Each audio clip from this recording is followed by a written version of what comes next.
আমি অ্যাডভোকেট মহিউদ্দিন মুন্না। সবাইকে জেডেম অ্যালাইন্সের পক্ষ থেকে আসসালামু আলাইকুম। আজকে আপনাদের সবার সাথে সেতেত্রেন্তা নিয়ে খুব সহজ ভাষায় বলার চেষ্টা করব।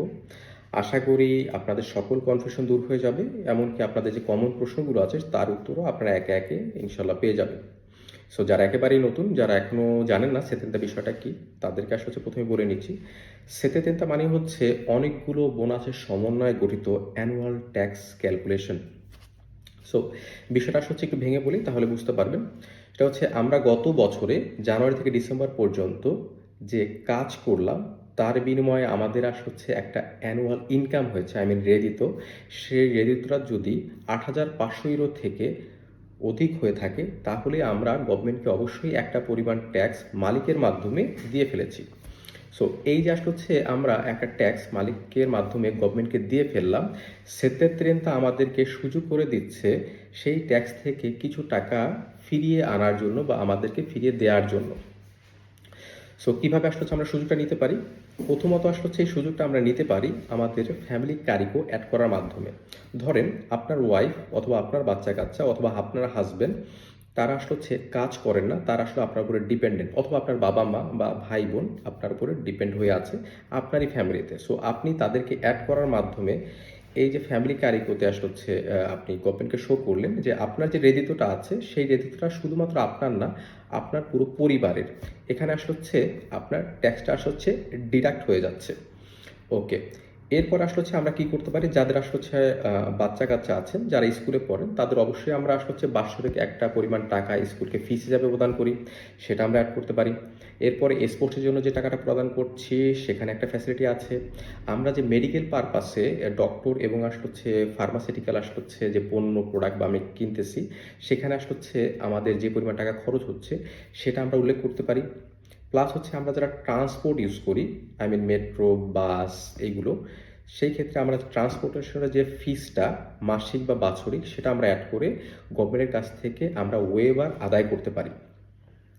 এরপরে হচ্ছে আমরা যারা হচ্ছে ভাড়া বাসায় থাকি, যাদের নামে আফিত্ব আছে, আফিত্বর এই যে হচ্ছে যে টাকাটা বাৎসরিক যে টাকাটা সেটা অ্যাড করার মাধ্যমে আমরা হচ্ছে এখান থেকে একটা পরিমাণ টাকা বোনাস হিসেবে পেতে পারি। যারা আমরা মালিক হয়ে গিয়েছি আর কি, বাসার মালিক, যেখানে হচ্ছে আমরা অবশ্যই হচ্ছে একটা লোন পাস করার মাধ্যমে বাসা কিনে থাকি সচরাচর। তো সেই ক্ষেত্রে আমরা লোনের কাগজ আমরা সাবমিট করে আমরা যে টাকাটা হচ্ছে এখানে ইন্টারেস্ট হিসাবে দিচ্ছি প্রতি বছর, সেই টাকাটার উপরে হচ্ছে আমরা একটা ওয়েভার পেতে পারি। এমনকি হচ্ছে আমরা যে নোটারি করলাম, দলিলপত্র করলাম, সেই ক্ষেত্রে হচ্ছে আমাদের যে চার্জটা আছে সেটার থেকে একটা ওয়েভার পেতে পারি। সাথে করে আমাদের যে কন্ডোমিনিয়াম যে চার্জটা আছে সেখান থেকে হচ্ছে পাওয়ার একটা সুযোগ আমাদের আছে। এই হলো মোটা দাগে সেত্তেত্রেন্তা। এর বাইরে হচ্ছে বেশ কিছু ইনফরমেশন আছে যেগুলো হচ্ছে পরবর্তীতে হচ্ছে আমরা বলার চেষ্টা করব, তবে এই ভিডিওতে না। এখন আমি চলে যাচ্ছি আমাদের হচ্ছে কমন ভাই ব্রাদার যারা আছেন, যারা হচ্ছে প্রতিনিয়ত আমাদের কাছে সেতেতার সম্বন্ধে কিছু প্রশ্ন করার চেষ্টা করেন। আমরাও চেষ্টা করি এক এক উত্তর দেওয়ার জন্য, বা সবাইকে হচ্ছে একবার উত্তর দেওয়াটা সম্ভব হয় না। সো ভিডিওর মাধ্যমে আমি হচ্ছে চেষ্টা করব। আপনাদের কোশ্চেনগুলো আমি যদিও নোট ডাউন করে নিয়ে এসেছি। প্রথম কোশ্চেন ছিল হচ্ছে অ্যাপ্লাই করতে কোন কোন ডকুমেন্ট প্রয়োজন? অ্যাপ্লাই করতে শুধুমাত্র ভাই হচ্ছে কার্তা আইডেন্টিটা, অথবা যদি আপনার না থাকে তাহলে পাসপোর্টের কপি বা পাসপোর্ট হলেই যথেষ্ট। দ্বিতীয় নাম্বারের প্রশ্নটা হচ্ছে আমাদের এক ভাই করেছিলেন, সেটা হচ্ছে সবাইকে কি হচ্ছে করতে হবে সেদিনটা? না, সবাইকে হচ্ছে সেদিনটা করতে হবে না। কাদেরকে করতে হবে? যারা জানুয়ারি থেকে ডিসেম্বর পর্যন্ত একের অধিক জায়গায় কাজ করেছেন, অথবা যারা কলফ, বাদান্তে, ডোমেস্টিকো এই ধরনের কাজের সাথে সম্পৃক্ত, তাদেরকেই আসলে সেতেনটা করতেই হবে বাধ্যতামূলক। অন্যদের ইচ্ছার উপরে ডিপেন্ড করছে আপনি সেতেনটা করবেন কি করবেন না। আমাদের আরেক ভাই প্রশ্ন করেছিলেন প্রতি বছর করাটা কি বাধ্যতামূলক? না, প্রতি বছর করাটাও আসলে বাধ্যতামূলক না। যখন আপনার উপরে সেতেনটা বিষয়টা আসলে ম্যান্ডেটরি না, সেই ক্ষেত্রে আপনি কেন করবেন? হ্যাঁ, তবে আপনার যদি বোনাস পাওয়ার সুযোগ থাকে তাহলে আপনি কেনই বা করবেন না? অবশ্যই করবেন। সেক্ষেত্রে টাকা পাওয়ার অধিকার আপনার রয়েছে।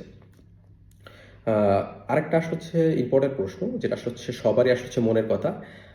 আমার পরিবার বাংলাদেশে থাকে, আমি কি তাদেরকে আমার স্মৃতিতায় অ্যাড করতে পারবো কি পারবো না?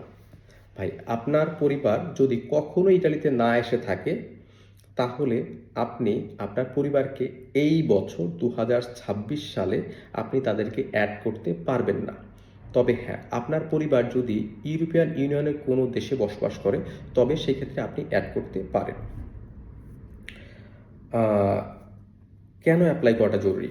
কেন অ্যাপ্লাই করাটা জরুরি? সেটা আসলে হচ্ছে আপনাকে ক্লিয়ার করছে অনেক কিছু। তার ভেতরে একটা বিষয় হচ্ছে, যেখানে আসলে হচ্ছে আমরা সেটাকে ইউজ করি, আপনি যদি আসলে হচ্ছে কখনো ইটালিয়ান পাসপোর্টের জন্য অ্যাপ্লাই করেন, আই মিন চিত্রাঞ্চা ইতালিয়া, তাহলে সেই ক্ষেত্রে সেটা কিন্তু অবশ্যই আপনার জন্য ইম্পর্টেন্ট। এমনকি আপনি যদি কখনো আসলে হচ্ছে ব্যবসায়িক বা কোনো ধরনের বাসা বাড়ির জন্য লোনের জন্য অ্যাপ্লাই করে থাকেন কোনো ব্যাংকে, তাহলে সেই ক্ষেত্রে ব্যাংক অথরিটি আপনার কাছ থেকে অবশ্যই সেটেলমেন্টটা চাইবে। তো সেই ক্ষেত্রে আপনার সেটেলমেন্টটা খুবই ইম্পর্টেন্ট।